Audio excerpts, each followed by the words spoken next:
Hello అందరూ, మా dressing table ఎలా ఉంటుంది అనేది మీతో షేర్ చేస్తున్నానండి. యాక్చువల్గా మేము వుడ్ వర్క్ చేయించుకున్నప్పుడు డ్రెస్సింగ్ టేబుల్ చేయించుకుందామనే థాట్ అయితే లేదు.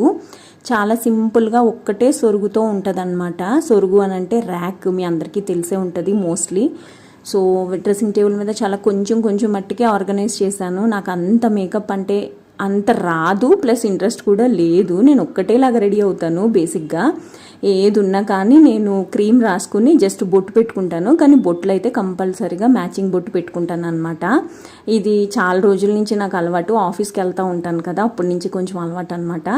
ఈ సొరుగులోనే మ్యాక్సిమం అన్నీ పెట్టేస్తాను. పైకి అయితే ఏమీ కనిపించవు. పైకి కనిపిస్తే కూడా దుమ్ము పట్టేస్తుంది కదా, మ్యాక్సిమం అన్నీ సొరుగులోనే పెట్టేస్తాను అనమాట. పైన ఒకటి ఆర్గనైజర్ ఉంది కదా, అదైతే అమెజాన్ నుంచి తెప్పించాను. అదంతా యూస్ఫుల్ కాదు అని అనిపించింది నాకు. తెప్పించిన తర్వాత వేస్ట్ అని అనిపించింది అనమాట. వీడియో ట్యాగ్ చేశాను చూడండి, మీకు నచ్చితే కనుక తప్పకుండా